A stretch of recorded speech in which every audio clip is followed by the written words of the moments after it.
welcome to the family here on Purple Mafia. I am your host, Paladino Joey, or Joey Awajan. Purple Mafia is available on all of your favorite podcasting apps. I thank each and every one of you once and always for downloading and listening to the show. It is a great pleasure to be back at with you once again today, as here I am recording on a Monday night. I'm kind of doing the Peyton and Eli thing, and Peyton and Eli with Ray Lewis still flashing on the screen with the Buccaneers ahead 25-9. So pretty good chance the Tampa Bay Buccaneers advancing to play in Detroit, Michigan, because the Detroit Lions, of course, won their game. So, yeah, it's like I'm kind of here with the game still going, and, you know, it's a pretty good chance we know that Tampa is going to win this one. Philadelphia's chemistry just very disappointing. No doubt about it. Ray Lewis commenting about that with Eli and such, with Peyton actually especially, that their chemistry is just off. Philadelphia, it's just a damn shame. I thought the Eagles had a really strong chance to win this game, and I don't know. Doesn't look like it's going to happen. So basically, it's wild card review, division round preview. I was wrong about a couple here. I keep thinking it's like the Cowboys' history against Green Bay. I mean, Green Bay has dominated the Dallas Cowboys, going all the way back to when the Cowboys beat the Green Bay Packers in the NFC Championship game in 1995, when the last time the Cowboys got that far. They beat the Green Bay Packers, went to the Super Bowl, and beat the Pittsburgh Steelers in a pretty narrow margin. That was probably the best Super Bowl game in forever, honestly. At least not forever, dating back to the Giants and Bills game when Northcutt missed his kick and cost the Bills a chance to be world champions. I mean, the Bills were the better team. The Bills should have won that game, bottom line. But Northcutt missed the kick. It's that simple. The Bills' offense did underachieve in that game, and the Giants' defense did a great job. So there is that as well. And Jeff Hostetler was clutch enough. So, yes, we're always going to have some history conversation here. It was it was an interesting weekend. It was an interesting wild card weekend. Unfortunately, not the best quality football. Usually divisional round is better. And, you know, that's just a damn fact. That's just how that goes. Division round is very much often better. Nice to have the bracket in front of me, which I didn't get to have really last week as I was finishing things up. The winner of this game goes to Detroit. That's probably the Tampa Bay Buccaneers, the team that beat the Minnesota Vikings in the season opener. I remember just talking about that extensively last week. Can't believe it, how Tampa Bay ended up winning their division and having this nice run, winning 5 out of their last 6. Can't believe Philadelphia losing 5 out of their last 6, and now it's 6 out of their last 7 in both cases. The trends continue when it comes to Tampa and Philly. Tampa Bay Buccaneers going to the divisional round. I don't think a lot of people saw that happening. Like the Tom Brady hangover, so to speak. They won the Super Bowl in 2020, kicked the Chiefs' butt, and that was awesome. Didn't help that the Chiefs had a backup left tackle in the game because of the injury to the main guy. And, of course, it felt so bad for the poor guy that was a former Viking player who was supposed to be our right tackle, and he was moved to right guard, and that messed up his career, honestly. Completely messed up his career, and then he ended up being the left tackle for the Chiefs and was made look like a fool in that game. I felt bad for him. that had to suck to be in that kind of situation. So where do we go from here? Houston and Cleveland. I mean, that was the opener for the postseason. Had high hopes for the Cleveland Browns, but obviously not their day. We'll open up with that one here. That's a Saturday afternoon special, so to speak. It was the first game of the whole postseason. Cleveland, and of course the Buffalo Bills game was postponed until today. It was supposed to be yesterday, but the cold and snow and mostly the lake effect snow, which is the problem in places like Buffalo, New York, because they're right on top of the Great Lakes. They don't just get snow; they get super snow. The areas that are close to the Great Lakes get absolutely hammered with that lake effect snow. It is quite a remarkable scientific event that takes place, oftentimes every winter, depending on where you're at and luck of the draw or bad luck of the draw, so to speak. Houston Texans, just like the Buccaneers, winning the division suddenly like that, just emerging, getting better and better, and just kind of hanging in there all season and finishing 10-7, getting into the postseason. And Cleveland, a team who, really overachieved of late with all the injuries. It should have been Deshaun Watson, not Jackson, going against his former team. It could have turned out that way, but of course he was injured and out for the season a long, long time ago. You would have thought the Cleveland Browns were dead and gone, but they just kind of hung on forever. And the next thing you know, Joe Flacco's the quarterback coming in off the streets. He has some remarkable games, but unfortunately did turn the ball over a bit like he often did with Baltimore later in his career and with the New York Jets and Denver when he was pretty much looked on as pure garbage at that stage. Like a guy that's probably like, okay, just retire. You can't play anymore.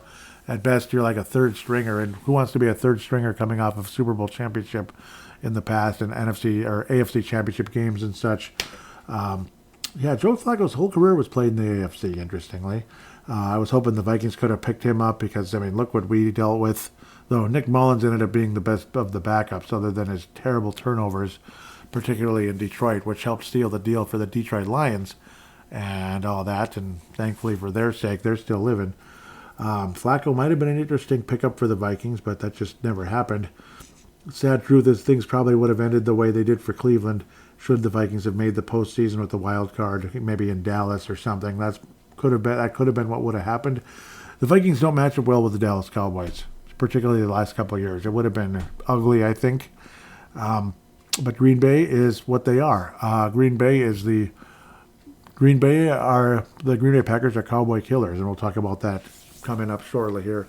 But the Cleveland Browns, Joe Flacco throwing multiple pick sixes, kind of helped set the tone for the Houston Texans to kick some major butt. And Houston, it seems like yesterday that Deshaun Watson was the starting quarterback, an up-and-comer who looked so good. Obviously very promising young blue-chip quarterback coming out of the draft just a couple years in. In this case, Stroud was a rookie, and he set rookie records for playoff games, for his first playoff game this year, which is really amazing. But at the time, Watson, it was outstanding what he was able to accomplish. I believe they beat the Tennessee Titans. It was an Oiler Bowl type of deal.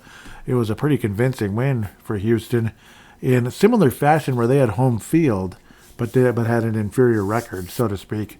And but the Texans would win pretty significantly or pretty convincingly in that one. Now here we are just a few years later, about 3 years later, C.J. Stroud is the rookie quarterback. Watson was in his second year coming off an ACL. And Watson's hurt again, out for the year, of course, after being suspended for all that domestic stuff going on behind the scenes before that, with his exit of Houston in that case. Could have been an interesting storyline, but wasn't meant to be, where Stroud was the storyline in a lot of ways, other than Flacco throwing multiple pick sixes. Stroud, again, rookie record for a half, rookie record for a lot of things. Very strong Christian, loves the country and all that, so really appreciate what C.J. Stroud brings for the Houston Texans. They end up winning easily 45 to 14. I wanted Cleveland to win for so many reasons, but then it's like you're just impressed with what C.J. Stroud was able to accomplish. 3 touchdowns, near perfect quarterback rating on only 21 attempts, 274 yards, 3 touchdowns, and Flacco again 2 pick sixes. Kareem Hunt was able to run in a touchdown, and Flacco was able to throw a touchdown pass, but it was both to Kareem Hunt.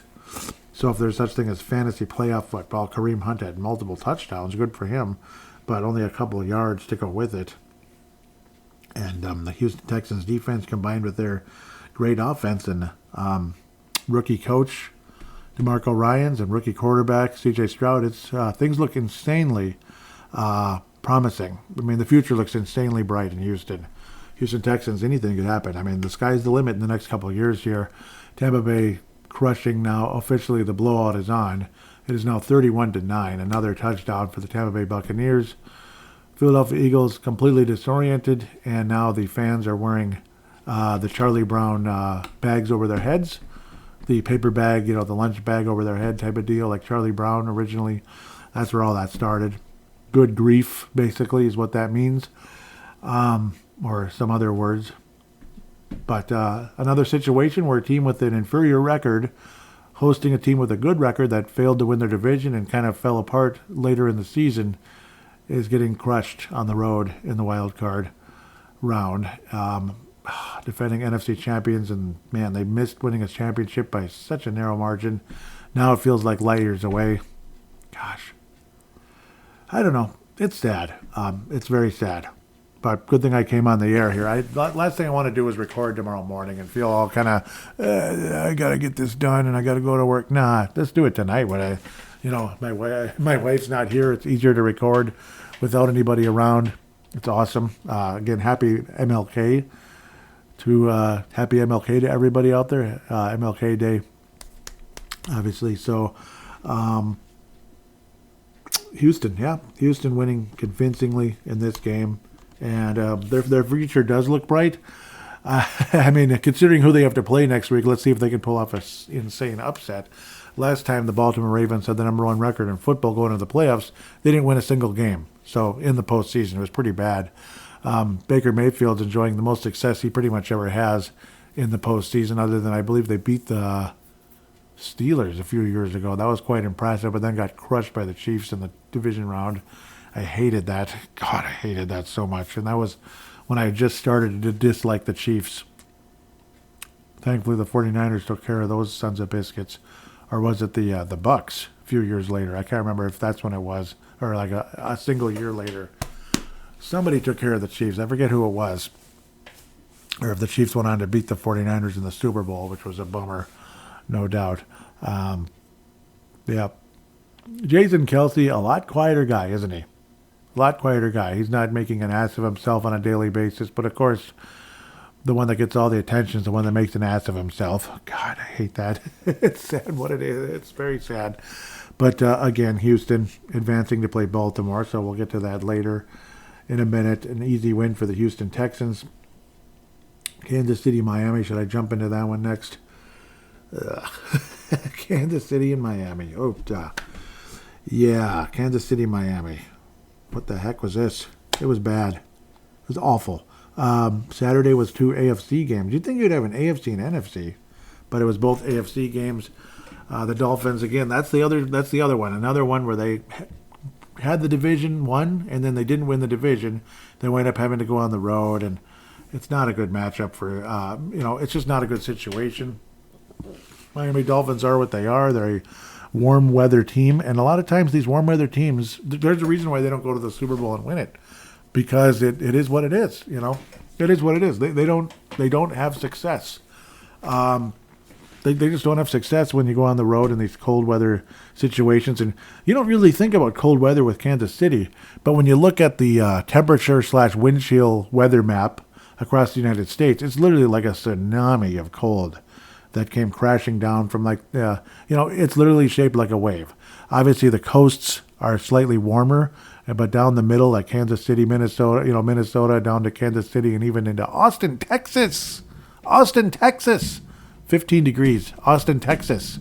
So Kansas City, crazy situation, like freezing temperatures, below zero, wind chill. Miami Dolphins just kind of were like, okay, let's just get out of here. The hell with this crap. It's kind of like me striking out on purpose because of the frozen weather many years ago one time. Because it was too cold. And I'm mad at myself for doing that to this day. That's why I'm admitting myself doing it. I did it once. It's like I'm never doing that again. But I was freezing, and the wind was blowing like crazy. It felt like a massive disadvantage as a batter versus a pitcher in that situation anyway.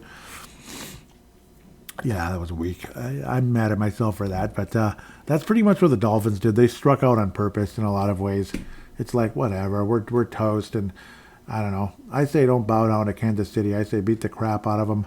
Don't injure people, though, like Detroit kind of just done the past couple of weeks here with T.J. Hawkinson being, out for the season with an ACL and MCL. And then now we'll get back to the guy on L.A. in a minute. That was really kind of frightening and scary. Hopefully he's okay. But I don't know. He probably isn't. Kansas City, though, pretty much had a field day, 26-7. It's not like the highest scoring game ever, but you never really felt that the frickin' Dolphins were in the game. You just never felt it. Okay, 7-10. That's good. I mean, that's still a chance. Early in the second quarter, the Dolphins, with Tyreek Hill, again, old peace sign himself. He used to piss me off when he was on the Chiefs. But so at least you got to see Tyreek Hill score a touchdown against his former club in the playoffs. Unfortunately, that was it. I mean, that was it. It was just all Kansas City after that. Mostly field goals. That's why the score wasn't all so high. But Tua just couldn't get anything going after that, and didn't look like he really cared. I don't know. I don't really mean that. I'm sure he did. But it's like, it just wasn't an impressive thing. It wasn't an impressive performance. Apologize. Pardon me. Looked like he was really struggling out there. And that's just all there is to say about it. So, Kansas City, the Yuck City Chefs emerge over the minnows. It was the Chefs and the minnows, unfortunately. And I liked the Dolphins. I wanted them to win, and of course they didn't. And I stupidly picked them to win. Didn't think it was going to be this cold out, but it's not a good situation going into Kansas City. I feel a lot more confident with Buffalo hosting Kansas City next week about taking care of business, so to speak, versus Miami going into Kansas City, even though I feel Miami's a good football team. And they were good all season. They should have had a better record, honestly, but they kind of blew it down the stretch. And then Buffalo, took care of business, so to speak, and it was in in Miami. That's what's annoying with the Dolphins. Take care of business at home, damn it, and you might have had home field advantage, but I don't know. They probably would have found a way to not get to the conference final anyway. Pardon me.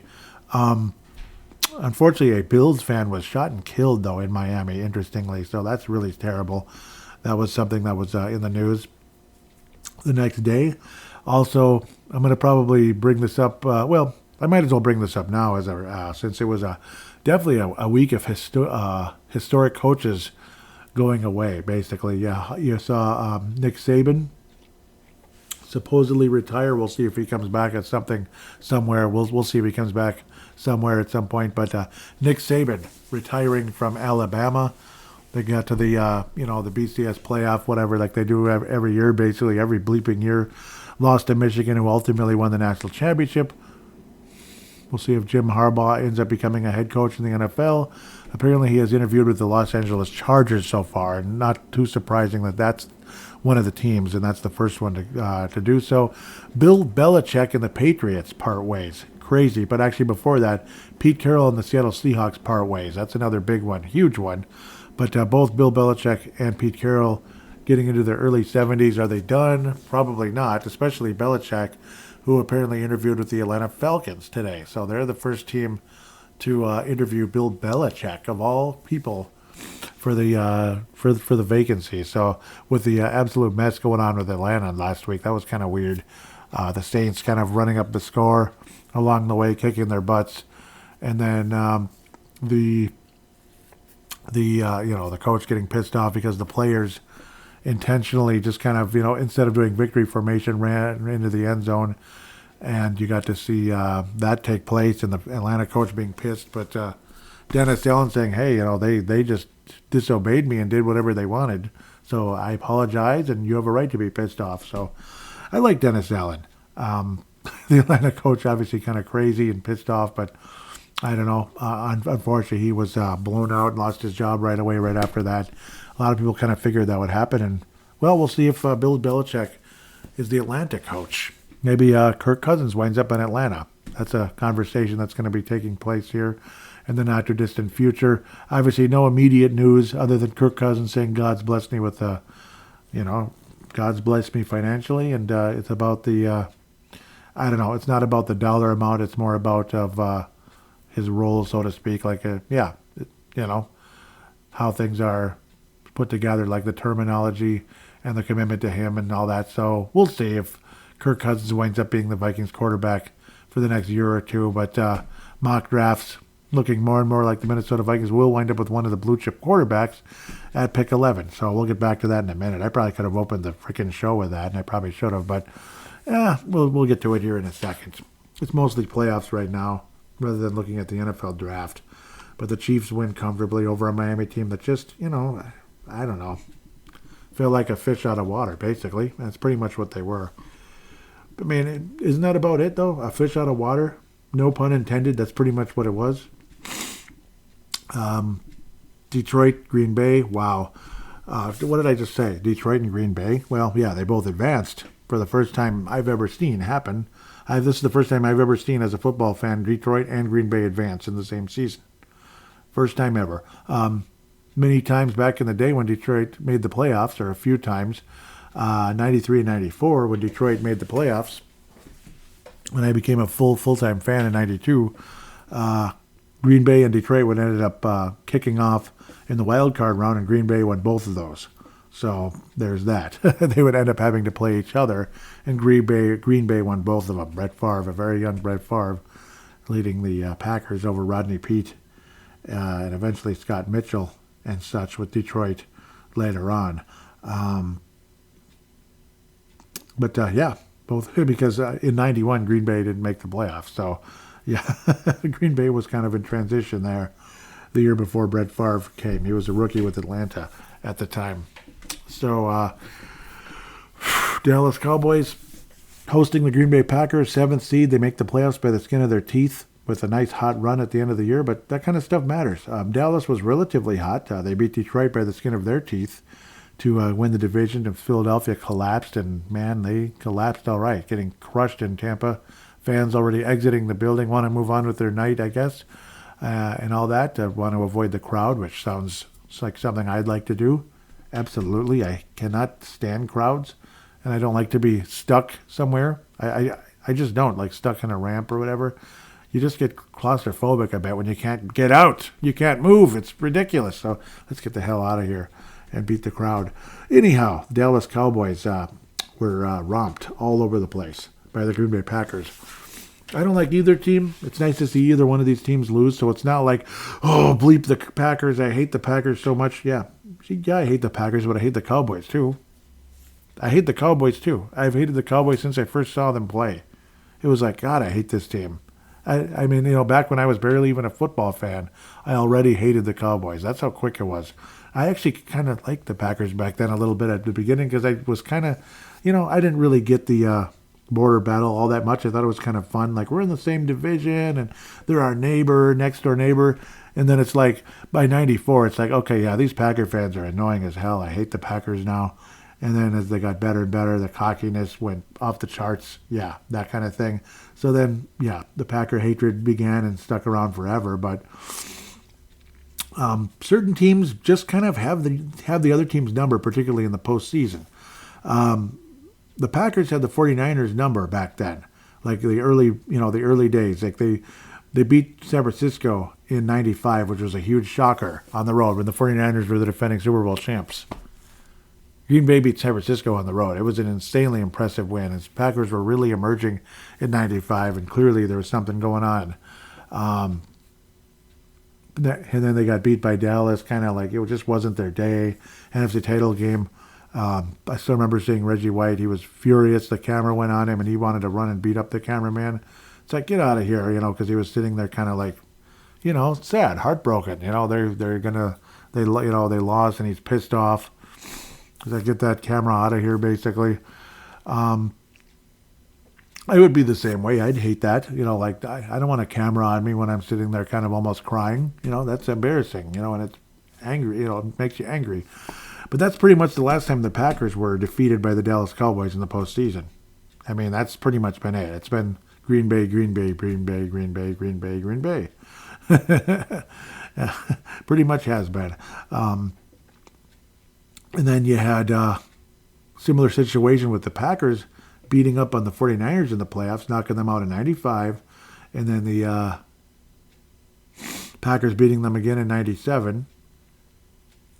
And then in, I believe it was 98 when the 49ers finally overcame the Packers, if I remember correctly. Finally did it. Finally took care of business. Overcame the Packers, but then the Falcons beat the Niners, so on and so forth, if I remember correctly. And then pretty much ever since, the 49ers have dominated the Packers. And again, pretty much ever since, the Packers have dominated the Cowboys. The Cowboys made this score a lot prettier in that fourth quarter with 2 touchdown, 2-point conversion type of deal. 16 points to make it a lot prettier, as the Packers were absolutely romping on the Cowboys. 20-point second quarter. The Cowboys were pretty much dead meat. 27-7. McCarthy hasn't been fired yet that I know of. Again, a 14-point third quarter, but the Cowboys kind of hung in for a little while. But generally speaking, Jordan Love has really grown up. Perfect quarterback rating, 3 touchdowns. I mean, what a nice debut to a playoff for him. What a nice debut. And then Aaron Jones, I guess, owns the Cowboys. Absolutely owns them. Almost 6 yards a carry, 118 yards and only 21 rushes. 3 touchdowns. Three touchdowns. Dak Prescott, again, kind of stat padding. Not saying that all he cares about is stats. It's just that his stats improved with garbage time touchdowns to help kind of sort of make the score a little prettier. CeeDee Lamb, golden opportunities in this game. Dropped passes, extremely frustrating for him, I'm sure. Fans, of course, very frustrated with him. Disappointing, just an overall disappointing effort by the Cowboys hosting the Green Bay Packers, who pretty much owned them from start to finish. Like, Jerry Jones doesn't own the Cowboys, the Packers do. Green Bay Packers own the Cowboys, or at least so it appears. Jordan Love has gone from a guy that looked in over his head to a guy that looks like he's going to go to a lot of Pro Bowls. A lot of Pro Bowls. He just might end up becoming another great Packer quarterback. So strap on your seatbelts, fans, Viking fans. Here we go again. I remember how the Packers snuck into the playoffs in 2010. Little did we know they'd wind up with one of the easiest matchups in NFL history in the NFC title game. Even though they were on the road, the Chicago Bears were not a worthy opponent, with Jay Cutler standing on the sidelines for half of the game with, injuries and such. Jay Cutler wasn't even good anyway, but he had talent, but he wasn't good, if you know what I mean. There's a difference between being talented and being good. There is a difference, yes, there is. You could say that about every musician that ever, for the last 30 years or so. Okay, 20-some years.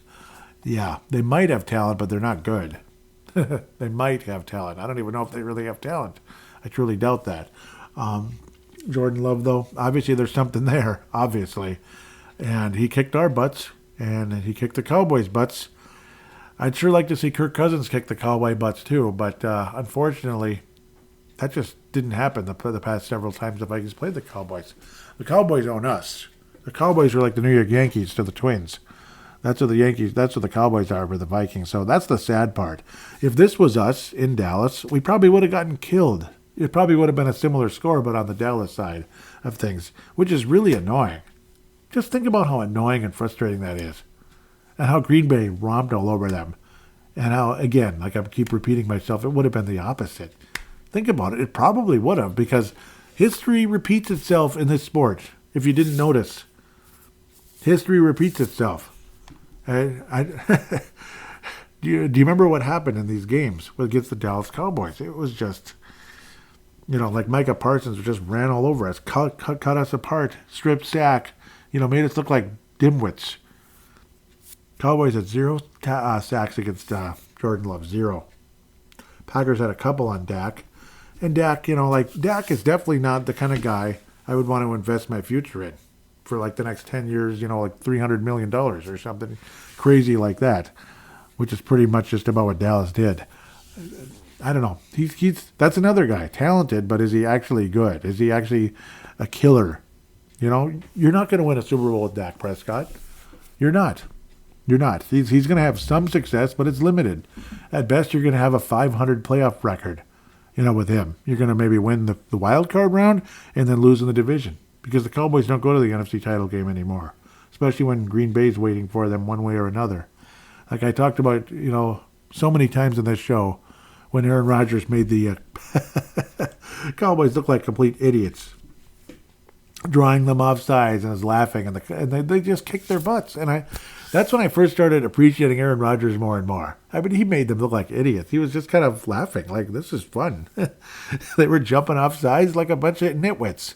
He's doing, and I appreciate it, because it's like the Cowboys and Packers, you kind of hate them equally. So it's like whenever one of them looks like an idiot, it's okay. It's kind of fun to watch. Even if one of them's winning. It's funny. And for some reason, I took pleasure in the Cowboys getting their butts kicked, even if it's by Green Bay. Because, I don't know, as arrogant or as annoying as Packer fans are, there's like another level of arrogance in Dallas that has been there pretty much forever, going at least back to the 1970s. So it's like, like obviously before I was born. In the mid-'70s, I wasn't born yet. So it's like, and of course, the infamous Drew Pearson push-off, stuff like that. It's like, I'm sorry, I don't, bullcrap like that, and the arrogance of the Cowboys forever, it's impossible to root for them. Unless Randall Cunningham's their quarterback and Bill Parcells is their coach, those are the only times I kind of liked the Cowboys for a minute. I kind of did during that time when Cunningham was a quarterback of the Cowboys for like a minute, and it was fun to watch. And Bill Parcells was their coach at another time. That was okay. I kind of liked them for a minute, but that was then. It was a very short time. Plus, they weren't exactly, they I don't know, there was just a different vibe then. I hope Bill Belichick doesn't go to the Cowboys for that. But then again, maybe it'll make me like him for a minute. Scary thought, actually. Anyhow, the Packers won easily. I am going off in my own personal tirade here, and I apologize that I'm babbling so much. Romeo Dobbs, Doobie, Dobbs. Man, unbelievable. 6 catches, 151 yards, just romping all over the Cowboys. Impressive performance. And again, Jordan Love does look like a future 10-time Pro Bowler for the Green Bay Packers. Like, how does he not make the Pro Bowl? It's like, duh, of course. Packers look good, and they're going to San Francisco next week. And if history continues the way it does, like I keep repeating myself, we know who's going to win that game. We know. And we'll talk about it shortly. Next case. Before we get to Detroit, LA, let's do it in chronological order. I guess. I know it's kind of weird. This is kind of the game of the week. It looked like it was going to be a really high-scoring game, epic, and then all of a sudden it was a battle of defenses. And it got brutal, and it got harsh, and it got painful. Matthew Stafford looked like he had a concussion and maybe injured shoulder or something, a broken collarbone. It looked like it could have been anything. And then he got back up and played. And it was like he played. It was unbelievable. Pakua Nakua, one player after another, one big first down after another, also got in the end zone. There were multiple penalties that probably should have been called on Detroit that weren't. But I wanted Detroit to win this game. I'm tired of the Rams. I'm tired of the Rams. I don't want them to win anything. I don't despise them like the Yuck City Chefs, but I'm still tired of the Rams. It'd be entertaining, like years ago, it would have been an entertaining Super Bowl, the Rams and the Chiefs. A lot of people wanted that to happen, but that was when Jared Goff was their quarterback. Stafford, heck, it could have happened as well. Could have happened a couple times. Would have been interesting, but Cincinnati took care of business, and Cincinnati just couldn't finish the job in that Super Bowl against the Rams, and it was heartbreaking, man. It really was. I wish Cincinnati could have won that game.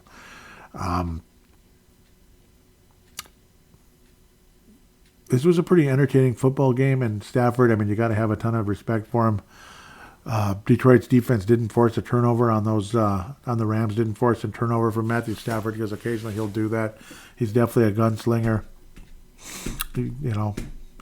He's one of those, swashbuckling Southern quarterbacks, and he plays with a vengeance, like Nick Mullins does, but obviously Nick Mullins is a backup, and he's a backup because he's crazy, but obviously he has a talent, but he's crazy, is Nick Mullins.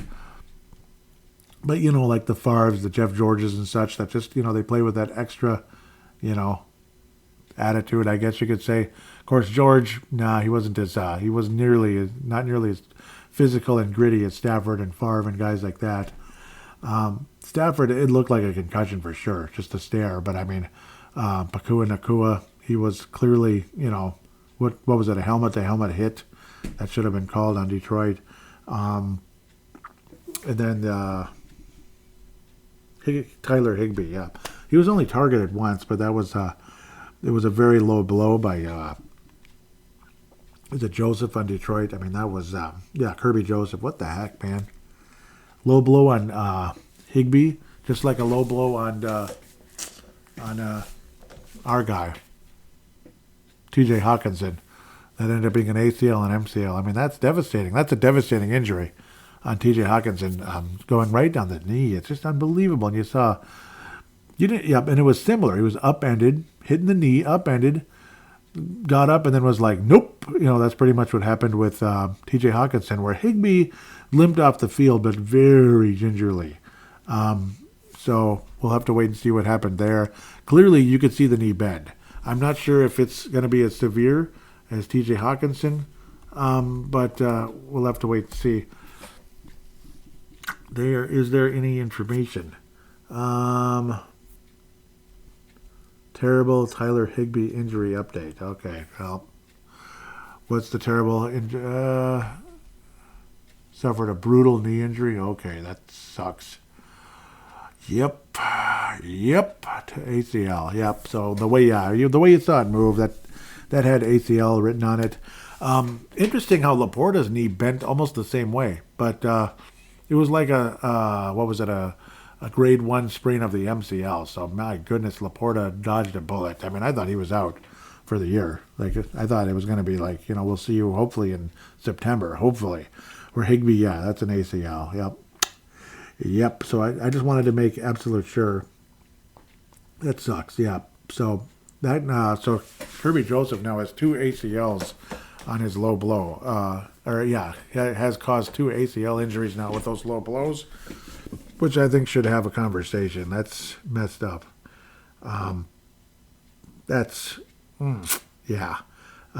Okay, they believe that he tore his right ACL, but that means he probably did. Yeah, well, he tore his ACL. I don't know if it's right or, but yeah. So they're going to get more testing. But once these trainers know, the trainers know, and the players probably know too. Usually when you hear that kind of stuff, that means that's probably it. So that's too bad. The way he was able to walk off the field, maybe it wasn't a grade 3, where 3 is when it's popped. It could be like a 2, where it's like a tear but not like complete. Maybe it's a little easier to fix. But either way, it's an ACL is an ACL. It's really bad. And the Viking fans pissed off as also with T.J. Hawkinson. Who is this? Alec Lewis. Yep. Kirby Joseph did the same thing to T.J. Hawkinson. That's absolutely atrocious. Yeah, so it's really disappointing. So obviously that one hit home, literally hit home. ACL and MCL. I mean, that's Hawkinson was like, man, he had an amazing run after such a slow start to the season. He was putting up some incredible numbers. Like he's going to get like 100 catches and such, but unfortunately there's that. Alec Lewis, local there. Yeah, it's just, what the heck, man. 47 receptions, 495 yards, and 2 touchdowns in the regular season for Higbee, Tyler Higbee. So that's just a really big shame, man. So it's sad to hear about that. I thought that might have been what it was. It's just, like a helmet going into your knee. That's like, sorry. It's just, and you watch it bend. It's just like, damn it.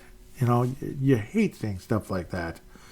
So thank you, LA Sports Hub. This is this is Fansided. Yep, I have an account with Fansided for the Minnesota Wild. I haven't ridden forever though. Gone Puck Wild.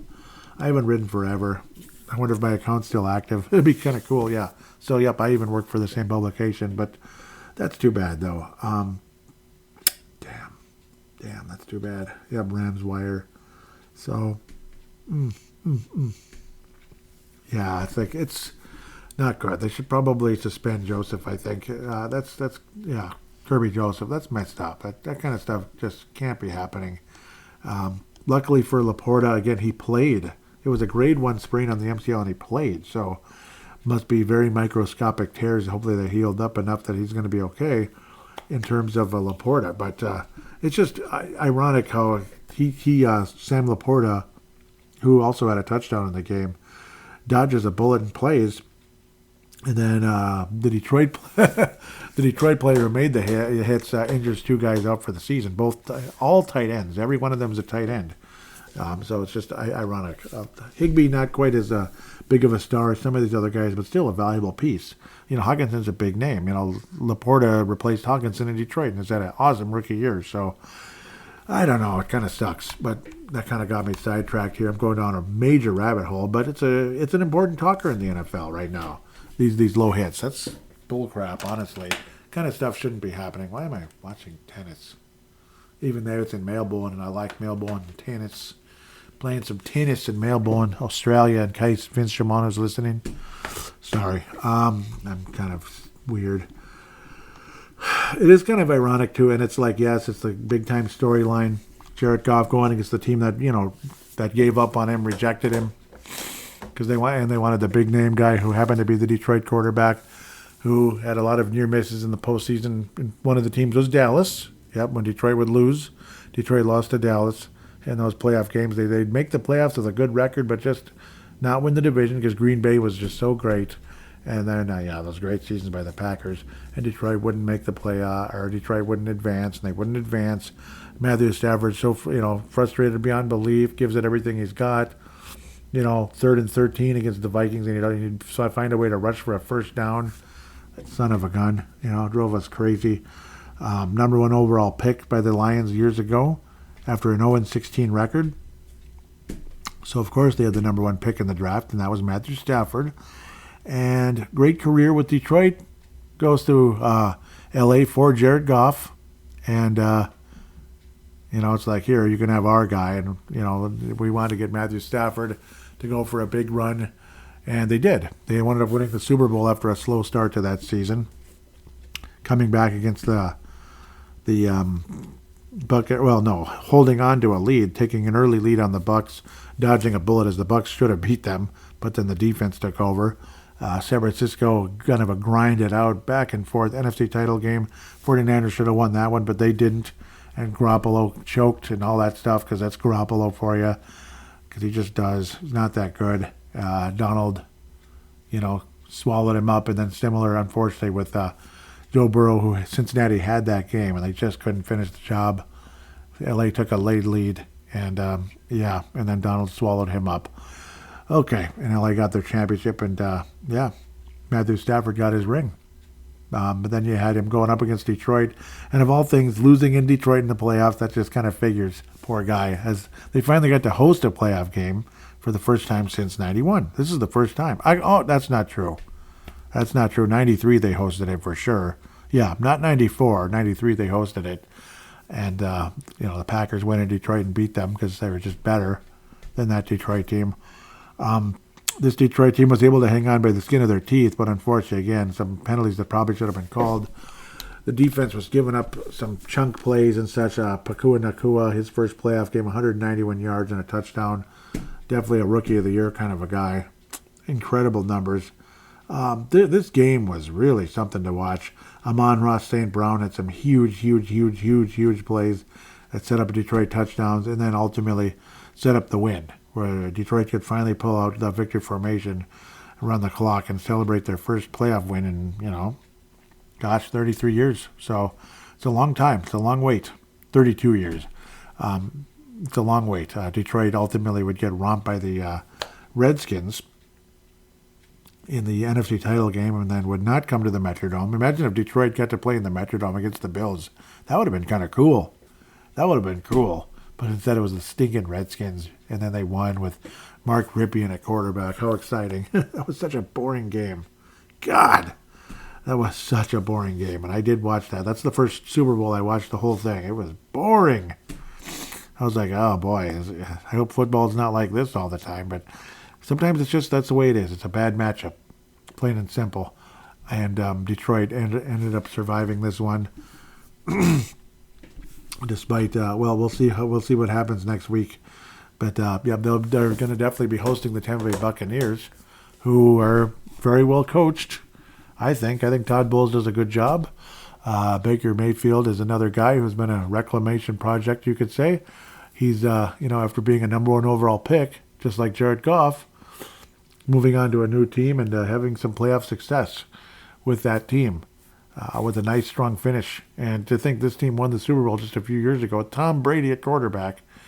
Todd Bowles is the defensive coordinator with, Bruce Arians, who was a guest with Peyton and Eli tonight. That was cool. He was one of the guests. Tampa Bay, though, they're going to be a threat for Detroit. We'll see. But this was a great game. I thought the winner of this game could possibly go to the NFC Championship game. That would be a sacrificial lamb. But no, if But ultimately, I guess if the Rams won the game, they were going to be going to San Francisco next week. So, no. The Rams would not go to the NFC title game without beating San Francisco first. So, no, I think San Francisco is going to be in the NFC title game, no doubt. But, so that's a spoiler alert, of course. Detroit getting the job done, though, by the skin of their teeth, getting those clutch plays down the stretch. And Jared Goff had a pretty damn good game, and good for him not turning the ball over. And Minnesota, obviously, again, helping hand them a win by, just not being good enough. Plain and simple in Detroit. And the Lions sweep the Vikings this year and go on to the postseason and finally win their first playoff game. And good for them. I better keep moving very quickly. So now we go to MLK Day here with the Buffalo Bills hosting the Pittsburgh Steelers. This wasn't much of a game. Like, Buffalo came off to an early lead. Clearly, they were the better team. Mason Rudolph was adequate. He was respectable. It's not like he was terrible, but he did have the interception in the game. He had to attempt 39 passes to only get to 229 yards. He's a backup quarterback. He's not a terrible quarterback. He's a backup quarterback. The running game for Pittsburgh was adequate, but they were behind. They were playing from behind early and often, basically. Josh Allen was able to run for 74 yards, 3 touchdown passes, and a rush. An incredible performance overall. Stephon Diggs, is this his last season in Buffalo? We'll have to wait and see on that one. But Kincaid got a touchdown. Shakir and others helping Buffalo build that lead and hang on to victory. Shakir was the one who got the touchdown to make it 31-17. Pittsburgh made it interesting for a minute. Rudolph to Austin with 10 minutes left. Only down by a touchdown. Anything could happen. Forced Josh Allen into one as a mistake by a pretty well-coached team. Pittsburgh, you never know. Something could happen. But at the end of the day, Buffalo, a team who, what were they? Like, at a point where it was only 5% chance they were going to even make the playoffs when they were like 6-6, and they win their last 5 games. An impressive finish by the Buffalo Bills. They looked dead and gone. I thought the coach was going to be fired. Diggs was going to be in Atlanta or Tampa or who knows where. Come back to Minnesota. No, he's not going to do that. But whatever he's going to do. But Pittsburgh just, they look like a 7 seed. They look like a team that deserved to be in the playoffs, but that's it. They're just there. Buffalo is a far superior team and got the job done. I think there's a real good chance Buffalo goes to the AFC Championship game. And frankly, considering who next week's opponent is, I freaking hope they do. And they owe them something. They really do. It's time for a third time's a charm type of thing. As lame as that can sound. I mean, 3 times. It takes 3 times for you to beat a team in the playoffs. But, well, it is what it is. Buffalo Bills getting the job done. And they're a team going into the playoffs red hot. They could go to the Super Bowl, honestly. Buffalo could go to the Super Bowl. I don't think there's any doubt at the end of the day. That's a lot shorter one conversation. And the Philadelphia-Tampa one should be a short conversation as well. Really enjoy watching Peyton and Eli. I often have to miss Monday Night Football because I'm a second shift person. So it sucks. It sucks. I mean, otherwise you get caught. And if it's the Vikings, I have to get caught up and all that. Get caught up on everything. And then all that so I can do the podcast. Mayfield had a great game for the most part. The Philadelphia defense disoriented for the most part. Philadelphia offense disoriented for the most part. The chemistry's missing. Devonta Smith had a freaking awesome game. There's no doubt. He's a stud receiver. 8 catches for 148 yards. But, I mean, just opportunity after opportunity for Philadelphia to get back in this game, to make big stops and such, and they just weren't. They just didn't get the job done. And you had guys crashing into each other and such, which kind of pretty much put Tampa Bay in position to wrap this sucker up. The pass to Trey Palmer, that was the big one. That was the dagger. That was the play of the game. That was when you knew that the Eagles were just they're just not going to win the game. They just weren't. Along with the safety as well, just poor blocking, and Jalen Hurts not getting rid of the ball. It was just a 7-point game for Pete's sake. It was just a 7-point game. Like, what the hell happened here? So it was just a huge, huge turn of events. Philadelphia was within 7 points. It was a fairly low-scoring game, despite their offense kind of sputtering. At least the defense was keeping them in it, and the offense looked like they might have had some momentum on their side, and then they just continued to fail and fail and fail. And then you have the safety. Tampa getting the safety to make it go from a 7-point game to a 9-point game. That's a big difference. And then right after that, it's just like you just knew something was going to happen. Baker Mayfield passes to Trey Palmer. Philadelphia defenders crash into each other. And like Ray Rice, there was another Philadelphia defender that all he had to do was at least slow the guy down. He tries to like do an open field tackle, make a spectacular play basically. And there was no stopping Palmer after that. It ended up being a 56-yard touchdown. And all of a sudden, a game that was 16-9 is 25-9. Just within just a few minutes there. Just within about a 1-minute stretch. Just devastating. Philadelphia Eagles had the ball. They give up the safety, and then the Mayfield play up right after that. Mayfield to Palmer. Just a huge turn of events. And that's kind of the game right there in a lot of ways. But, extremely disappointing. Poor defense down the stretch. Philadelphia Eagles had an opportunity to kick a field goal to make it 25-12. Maybe it's like, okay, you still have a chance. It's not a great situation, but you still might have a slight chance. Then a Buccaneer jumps off sides. So then the Eagles go for it on 4th and 5. They try to hit a home run. Rather than just get the 5 damn yards, they try to hurl it in the end zone. A play that just wasn't there, just wasn't meant to be against, again, a team that's got good defense in Tampa Bay. They made Kirk Cousins look stupid, didn't they? They made us look bad. I don't mean about Cousins like being crappy. I'm not trying to kick him when he's down, but they made us look bad, damn it. That was an early indicator that this team was better than we thought. A lot of us thought Tampa was going to finish dead last. They didn't finish dead last, did they? They're in the second round of the playoffs. Second round, and the Vikings almost did finish last this year. We kind of did. Tied with Chicago. Embarrassing, man. But you try to force it instead of just get that 5 yards. Just get the damn 5 yards, especially when your offense is sputtering as bad as it was. You try to go for the goal. You try to go for the glory on a 4th and 5, and it's like, I don't know. And then Ray Lewis said, that's the game right there. And it's like, yeah, it was. It was. Philadelphia didn't score another point, and Tampa added another touchdown. Chris Goodwin, the veteran, 23-yard touchdown from Baker Mayfield, and then 32-9, the blowout was on. That's when I started recording. So there it is. That's it. That's basically, you can kind of say it, this is like Paul Allen and Pete Burcich basically summing up what happened to Philadelphia during that stretch. Here we go. Come on! Sounds about right. So that was stupid. It was bullcrap, man. Complete bullcrap. I wanted Philadelphia to win this game, damn it. I did, but I don't know. I mean, it's not like it's killing me or anything. It's kind of sad, kind of hard to watch, that was hard to watch. Like Philadelphia looked like a Super Bowl contender 5-6 weeks ago. Tampa Bay, there's this cute little team hanging around 500-ish and below 500, but I guess they're still alive, and look at them now. Jeez. Sometimes it's just how it is. They're just gritty, and they have nothing to lose and all that cute stuff. And good job, Baker Mayfield. Good for you. Good for you. Let's get to the divisional rounds. Shall we get on to the divisional rounds and reset some things? Obviously, the team that I picked to win the Super Bowl and be there, also the two teams, they're still around, obviously, because they didn't even play. Both the number one seeds, of course. That figures, right? Wonder if they actually have the schedule. I think they did. Hopefully they'll show us what the schedule is coming up.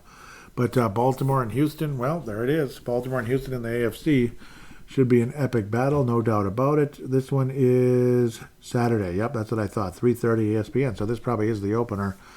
Baltimore hosting the Houston Texans. Houston Texans could pull the upset off. They could pull off an upset in this game. I don't think there's really a doubt. Of course they could. And last time Baltimore was the number one seed in the AFC, they choked in the first round. That was a big deal, actually.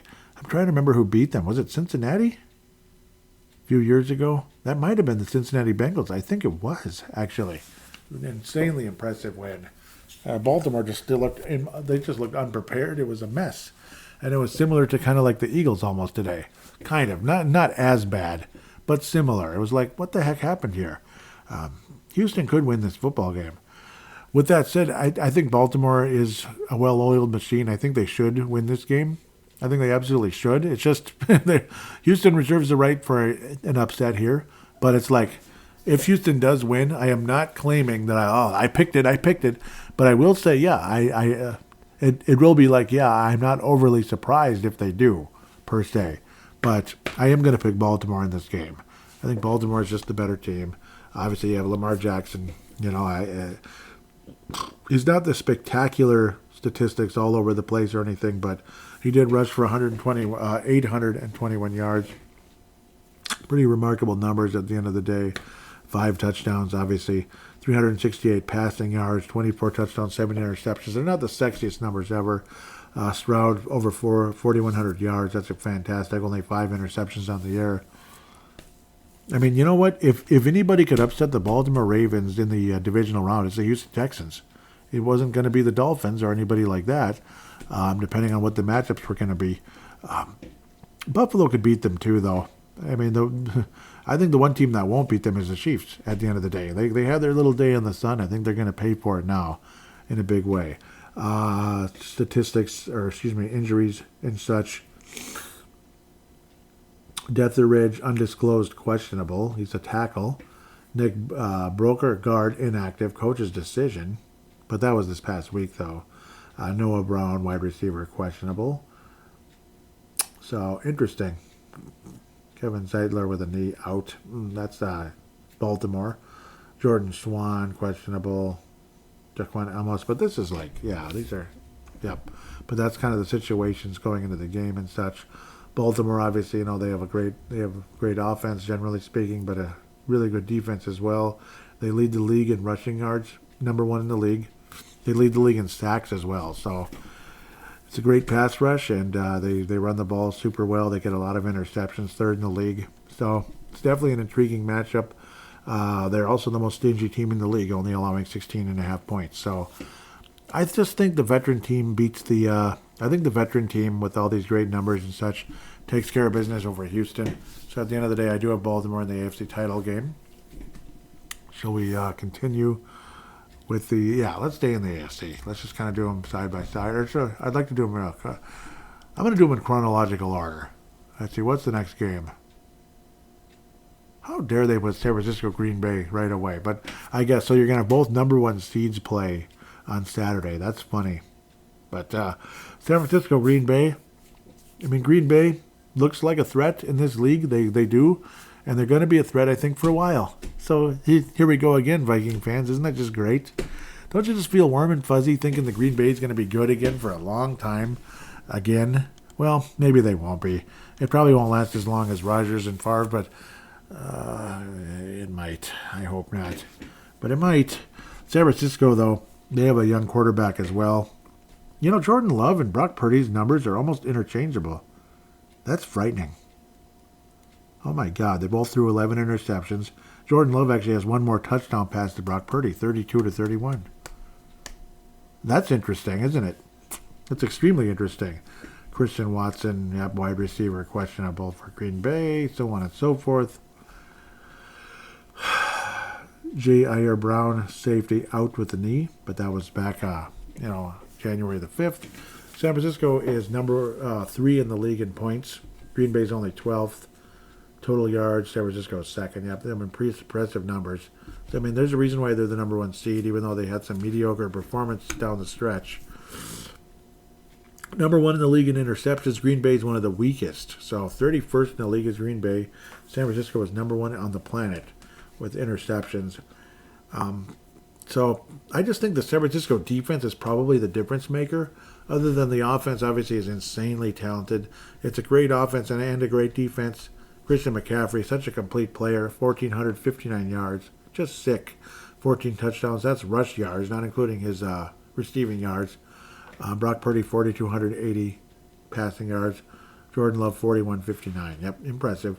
Aaron Jones, 656 yards on the ground, but he had about that many versus Dallas. He only rushed for 2 touchdowns this season, but he did miss a significant amount of time. He had 3 versus the Cowboys. It's just ironic. More touchdowns. And Jaden Reed's a huge pain in the ass as well. He's a young up-and-comer. He's very talented. It's a very young football team. are the Packers. So they're going to be a threat. San Francisco is, their quarterback's young. It's like his second year, for Pete's sake. And he was Mr. Irrelevant. So what an amazing story if he ends up leading the 49ers to the Super Bowl, and a lot of us believe he could. But obviously, again, there's other players to go with him. It's a great supporting cast. Brandon Ayuk with 1,342 yards and 7 TDs on the season. 49ers have owned Green Bay for quite a while. Since the late 90s, pretty much. The whole Kaepernick era, dare I say that name.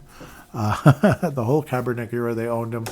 But the last couple of years as well, even the Garoppolo era, they owned the Packers in the NFC title game and in the second round and whatever. Jordan Love is not Aaron Rodgers, so for some reason, Aaron Rodgers was owned by the 49ers. Aaron Rodgers, who wanted to be drafted by the 49ers, was owned by the 49ers in the playoffs. We'll see what happens. Jordan Love is coming in loosey-goosey. So you never know. Maybe we'll see one of the weirdest, craziest upsets in a long time. This would be one of the biggest in a long, long time if the Packers pull this off. With that said, I do believe the 49ers take care of business, and they better take care of business. No excuses here. San Francisco loses this game. It's a huge failure. Huge missed opportunity. And they're going to be regretting it for a long time at the end of the day if they don't win this game. But I do think the 49ers do advance to the NFC Championship game at the end of the day. I think it's going to be closer than a lot of us are hoping. Probably the Baltimore-Houston game, I think I'm going to go with the final score, something along the likes of, I don't even know. Doggone it. See, it's like Baltimore-Houston is going to be something along the likes of, I think it's going to be like 31-21. Baltimore wins by 10. San Francisco-Green Bay, 34-34 to, it's going to be a close one. 34-27. The 49ers win by a touchdown. But the 49ers end up winning the game down the stretch. Might even go to OT, but the 49ers will win the game over the Green Bay Packers. 34-27 in my guesstimation.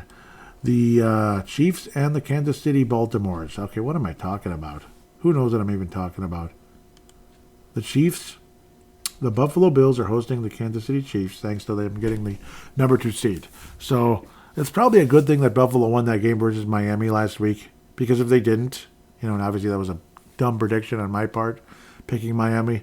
Dumb prediction, and I blew it. Yep. Buffalo winning, though, I mean, that's a good chance you can finally get rid of the Chiefs now. You can get rid of them. Just go away. Even though Buffalo might have gone into Kansas City and won, but actually it would have been Pittsburgh going to the Kansas City Chiefs. The Chiefs would have had the number 2 seed, which would have been really annoying. God, that would have sucked. Buffalo would have had to go to Houston, I believe. That would have been really weird. Yeah, that would have been weird. Interesting matchup, possibly. Yeah, like say, yeah, that would have been a tough matchup. Let's just leave it at that. My mind is just stopping. Yeah, my mind is going all over the place here with this one. I forget exactly what all the matchups would have been, but it doesn't matter. It's over now. Kansas City Chiefs, of course. Patrick Mahomes, everybody thinks he's the greatest thing ever. He did throw for a bunch of interceptions compared to what he's done in the past. 14 is high for him. Josh Allen, though, has thrown 18, so that's kind of annoying and disappointing. James Cook, not Delvin, but James Cook, 2 touchdowns only the whole year, 1,122 yards. That's interesting. And Stephon Diggs did wind up leading the Buffalo Bills in receiving this year, despite the fact he had some really low-scoring games the past several weeks, or really off and on during the course of the year. It's a pretty good matchup, but I do think Buffalo is the better team. I don't know if I'm ever going to get Baltimore out of my system here. Both teams have a really good pass rush. Kansas City's number 2 in the league with 57 sacks. Buffalo, number 4 with 53 sacks. Buffalo, though, this is a big difference that they actually get interceptions as well. That's a big deal. 3rd in the league, where Kansas City's only 8th. So that could really help the Buffalo Bills, and home field is going to make a big difference. Believe me. The Chiefs can win anywhere. I know they're a threat. I know they've been a big threat for a while. They've won some road games and such. Time of possession, Buffalo's number 2 in the league. They take care of the ball. And, well, when you have a quarterback that can run and get those first downs, that's going to do that. So both quarterbacks are capable of scrambling for a first down, there's no doubt. But I think Buffalo's been on a mission, and Kansas City is kind of weird. I think they're distracted, with all this added, publicity. I think it's a distraction. I think it's too much. This is not the year the Chiefs win the Super Bowl, and if it is, I'm going to be God. Ugh. I'm gonna feel cheated as a football fan, honestly. That all this celebrity distraction bullcrap, and you still win a championship. Ugh. It's just like, why can't it be somebody else? Teams like this are the teams that usually have to lose at some point along the way because of all the distractions. Like the Lakers for a while were like that. I do think the Buffalo Bills win the game. Again, they are red hot. They're playing as good as anybody right now. They could easily go to the Super Bowl. They might even win it. They might even win the Super Bowl this year. They probably won't, but they could. They are one of the teams that's legitimately capable of winning the whole thing this year. They've been a threat for the last 3 years or so. I remember when the Vikings beat them on the road last year. It was the game of the year. It was the game of the year. Stephon Diggs, did I just call him Stephon Diggs? Justin Jefferson made the catch of the season last year. It was the play of the entire season. It was everywhere. And that was one of the big defining moments of the Vikings win in Buffalo. Despite the Josh Allen fumble at the goal line, that was really tough on the Chiefs, and the Vikings pulled off a spectacular win there. It was a big deal at the time, considering Buffalo was looked on as the best team in the league. It was sad how they ended up failing in the playoffs last year, but maybe Buffalo, this is the year they go all the way. They will beat the Kansas City Chiefs in the game. Final score, it'll probably be closer than the Pittsburgh game. I gotta think so, yeah. I think it's going to be kind of like, it's going to be a little bit tougher, a little bit more black and blue. 27-24, it's going to be very close.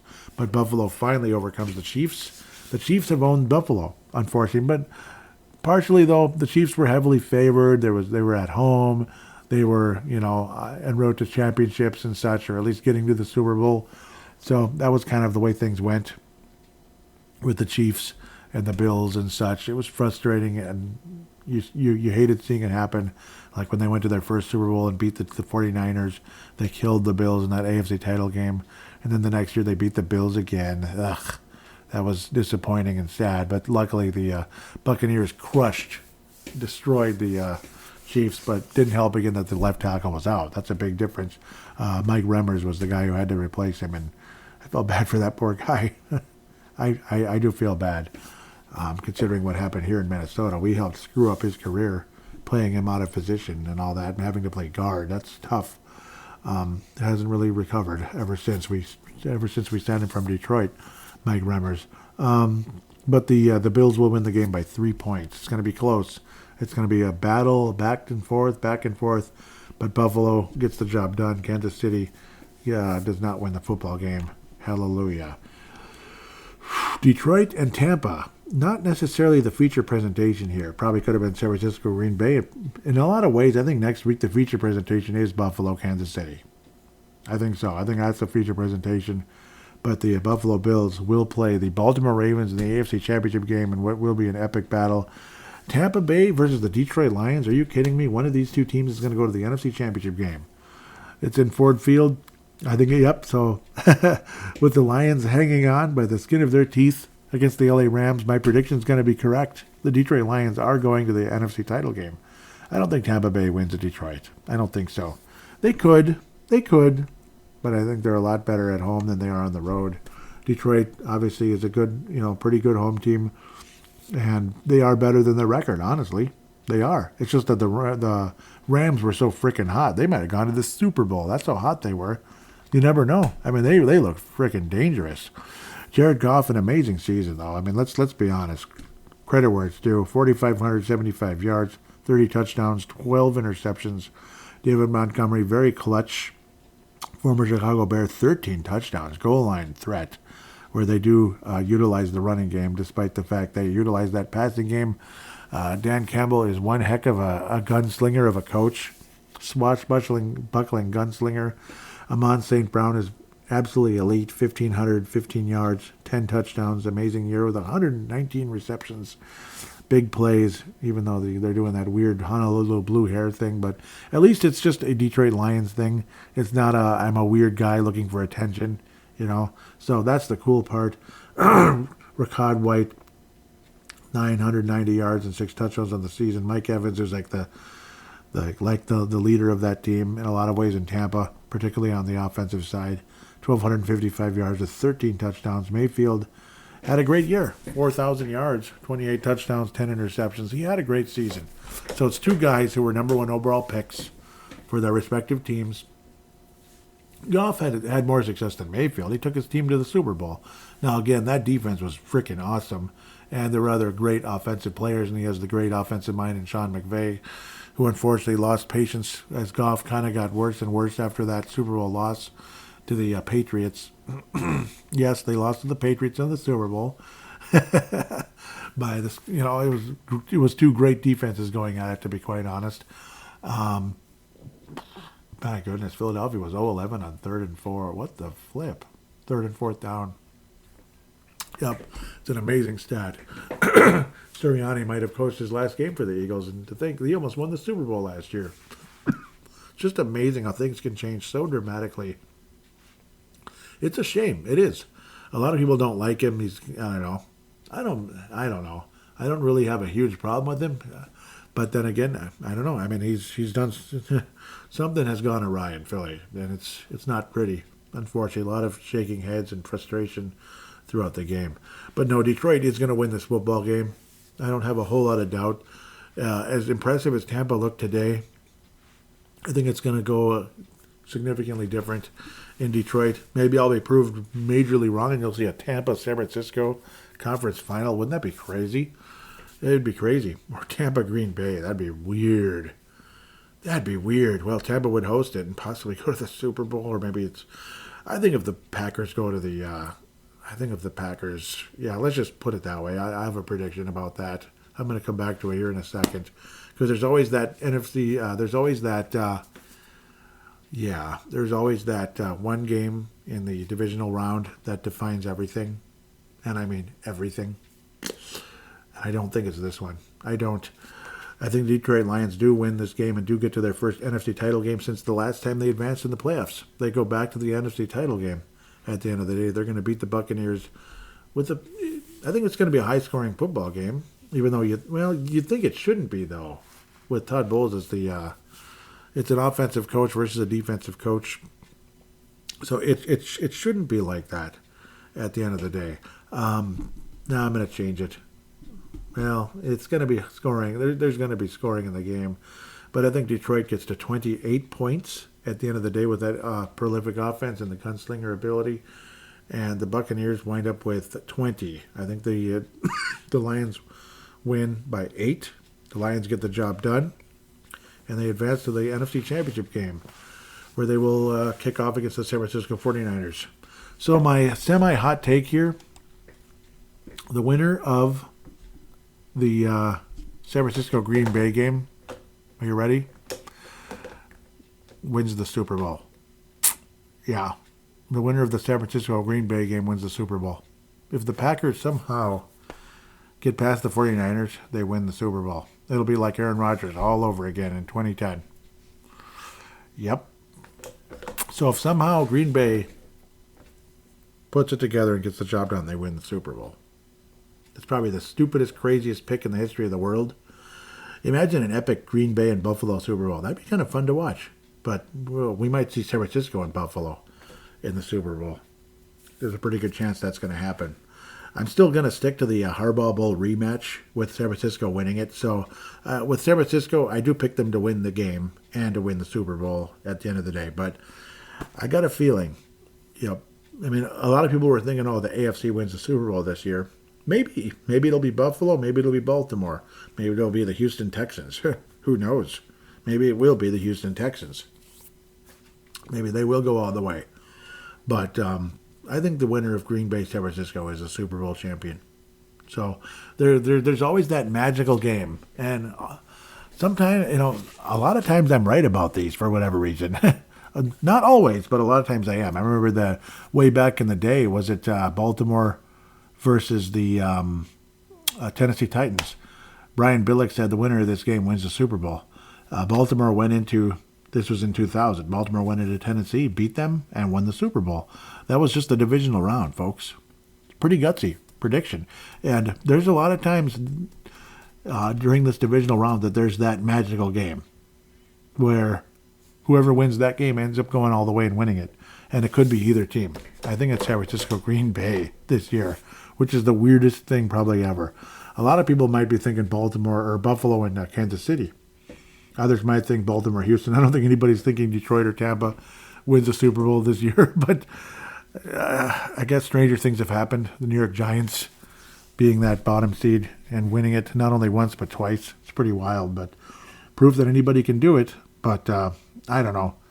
New York had the ingredients to win a Super Bowl, though. That's the difference.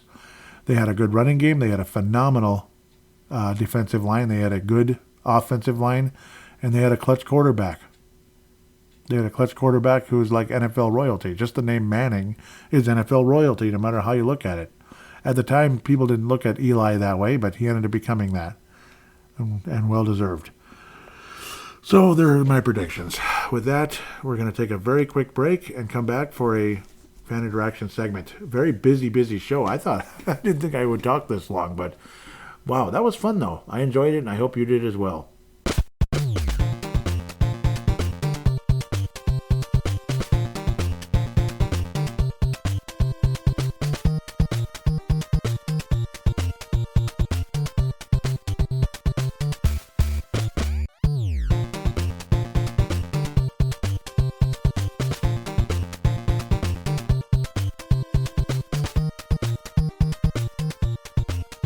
And we are back here on Fan Interaction, here on Purple Mafia. Just a 2-segment show. Usually these off-season shows are 2 segments. Though State of the Vikings will be a 3-segment show, to get the, this and that. So, oh yeah, I'm even going to look at Tankathon here quick. So before I jump into, what do they call it? Before I jump into Fan Interaction, I'm going to look at Tankathon here. The Minnesota Vikings put the 11th pick, take Michael Penix Jr., Washington. That's the team that unfortunately lost the national championship game, but we'll see. Great quarterback rating this year with Washington, 36 touchdowns, 11 interceptions, almost 5,000 yards passing, so we'll see what happens. Last week, the Vikings ended up taking the defensive end, the edge rusher, who in this one winds up going a pick after us to Denver. And it was going to be Bo Nix to Minnesota in the second round. In this case, we take a defensive lineman, Chris Jenkins, who might be a 3 technique coming out of Michigan. And then Bo Nix goes to the Falcons, maybe Bill Belichick. We'll see with the 43rd pick right after the Vikings. So we'll see how that goes. So there's that mock draft conversation. Still Caleb Williams coming to Chicago, number 1 overall. So and then Drake May going to Washington Commanders, and Jaden Daniels of LSU going to play for the new coach there in New England, linebacker coach who's now the head coach. So we'll get off that very quickly. Purple Mafia Show, at Purple Mafia Show is the Twitter account. I'm going to look at the, what do they call this thing? They call it the Instagram as well. Ooh, yeah, interesting. Sorry, I was looking at something there. We'll get to that as well. I'm kind of like bumping this one thing at a time here. The X, the Twitter account, whatever you want to call it. Better get going. Also, again, I could have talked about this for a second as well. So the Minnesota Vikings will host, of course, the division games, Detroit, Green Bay, and Chicago, but will also be hosting the 49ers, the Arizona Cardinals, the Atlanta Falcons, the Houston Texans. We'll see how far they go. Indianapolis Colts and New York Jets. We'll be traveling to, the division, Detroit, Green Bay, Chicago. The LA Rams, Seattle Seahawks, oh God, New York Giants, oh boy. Jacksonville Jaguars and Tennessee Titans. Okay, interesting. Yeah, so that's that division there with the division with the Jets and the Texans. That doesn't seem right, does it? Yeah. No, it doesn't seem right. The Colts, the Texans, the Jaguars, and the Titans. The Jets are an extra team, yeah. Yep, that's the extra one. Okay, got it. Sorry. That's the extra team. And, of course, we will be also playing the NFC West. The Rams, the Sea Chickens, the Cardinals, and the 49ers. And then the Falcons are the extra team in the NFC. Makes sense. Makes a lot of, it does. It makes sense. Okay, so we're going to hear from Mad Martin. There was no call-in, and if there was, I deeply apologize because I didn't see it. Mad Martin out of Northern Scotland says most entertaining game by a wide margin so far in these wildcard games. That was the Detroit one, right? Yep. So, next. I was writing on, I wouldn't be surprised if both McCarthy and Stefanski have coached their last game. Unacceptable performances. That's what I was thinking, because they got whooped. The Cleveland Browns got whooped. Man, that seems like 3 years ago already, doesn't it? Mad Martin responds with, not sure if you could put Kevin, that would be Stefanski, on the hot seat. He played 4 different quarterbacks and managed to make the playoffs. Yeah, they were kind of like the Vikings of the AFC, weren't they? So, and they actually made it. But then got crushed. So, yes, I understand. I apologize for that kind of maybe semi-dumb take. Whereas McCarthy, I think, is toast. But we'll see. They're going to wait it out a bit. I remember they waited things out even with Garrett as well. So, Mad Martin, final comment here on Twitter says, okay, let's back up because he's responding to something. Okay, the quarterback, heavy.com, Vikings urged to sign $49 million quarterback to replace Kirk Cousins. That would be Jacoby Brissett, who, I wouldn't mind. He'd be like our bridge quarterback. He'd be our bridge quarterback. Like we draft a quarterback this year. Maybe it's Penix Jr. Jacoby Brissett will be the Matt Castle. He'll be the bridge quarterback going forward, which I think isn't the dumbest idea at all either. I like it. I like the idea of signing Jacoby Brissett. I'm not against that at all. Mad Martin, but so that's one of the ideas out there, and I wouldn't be against it. I've always liked Jacoby Brissett, actually. I've always been a fan, like with the Colts and such. Mad Martin says, I think it makes a ton of sense. Looking at our division as it stands, we could easily finish last. This could be the hardest division in the league in 24 to 25, so why not just take a step back and build a juggernaut for 25-26? I think so, too. Where Kirk Cousins, maybe he goes to Atlanta with Bill Belichick. Who knows? It could be anything. But that's the Twitter. Want to thank, did anybody retweet the last show? Janae Brown did for sure out of New Zealand. Really appreciate you. Big time. Okay, I got to read this Mad Martin one thing too here. The Texans are what a good team looks like. They keep piling on the pain and win decisively. I don't see how you can be proud of winning a load of one-score games. Be better and aim much higher. Yeah, that's awesome. Yep. I was saying absolutely they really showed up to play and are a legitimate threat for many years. The Vikings last year were absolute frauds, and I fell for it amongst probably many of us. Yeah, by winning a bunch of low-scoring games or one-score games where Houston just put on the pain. Yeah, they look really impressive. Thank you for the retweet. Tanae out of New Zealand. Really appreciate you. Tanae, obviously a Hall of Famer, just like Mad Martin on this show. Let's get to the page here. The wild card thread. Oh, yeah. There's a few comments. That's good. Let's get going here. Show us a couple of replies. Mark Carlson says, I was hoping the Browns would show up and play. I cheered for the Dolphins, too. Yeah. Yep. Since I can't have both Green Bay and Dallas lose, I'm really happy to see the whipping that is taking place right now. Dallas just getting spanked. I sure did not expect the Packers to make the playoffs or even play so well. This team is playing really well. Yep. It's impressive. Yep, I was saying I hated to see Cleveland get obliterated like that. Very depressing. At least C.J. Stroud is a positive light amongst all the ultra wokeness out there. So yeah, that was me saying that. Yeah, I mean, I don't know. C.J. Stroud, he's a good guy. He really is. I was saying it's amazing how the Packers absolutely owned the Cowboys. I'm forgetting if I picked the Packers to win this game, but I probably blew it. I picked the Cowboys. Stupid. Packers have dominated Dallas ever since the Cowboys knocked them out back in '95. Mark Carlson responds with, I am sure Dallas fans are crying a river tonight. I hope they get 50 pointed. That would make my weekend. And they just about did. It was 48, so close enough. Basically, close enough. So that's pretty much fan interaction, looks like here. So really thank both of you guys, Mad Martin, Mark Carlson. That was awesome. Really appreciate the conversation there. And, I'm sticking with the 49ers pick. We'll see how things turn out. But I do think, that 49ers Green Bay game is the one. That's the game of destiny here. in the divisional round. I could be way off, and I've been off before, but I've also been right. So we'll see if I'm right this time around. And it'd be nice to hear other people's predictions as well. You're more than welcome to do so. What the heck happened there? That was weird.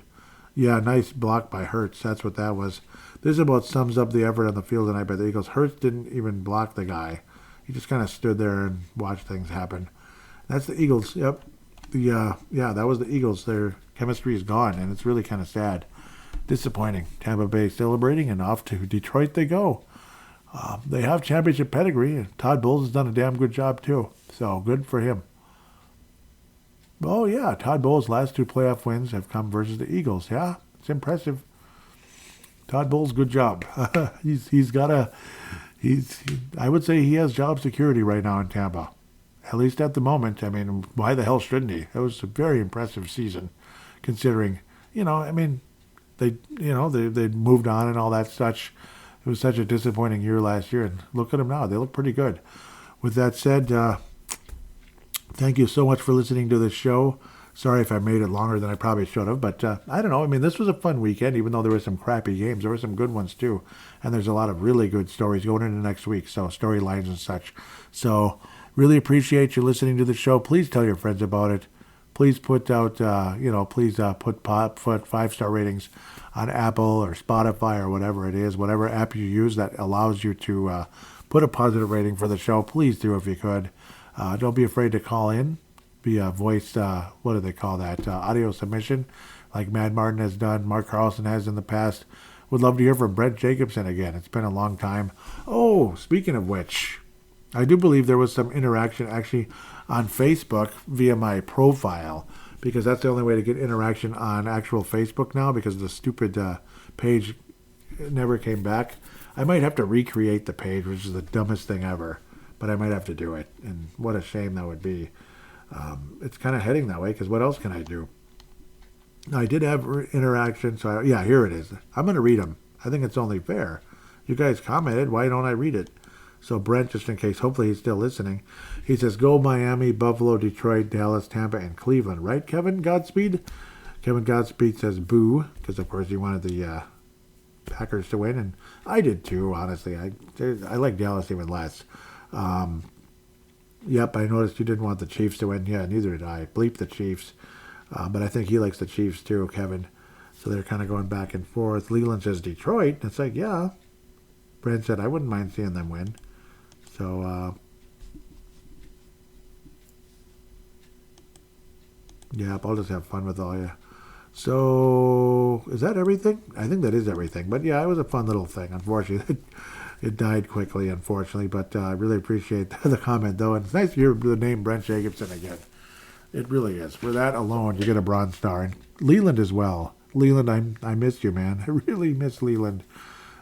Kevin Godspeed's a Packer fan. I have nothing against him. He's a cool guy. He is.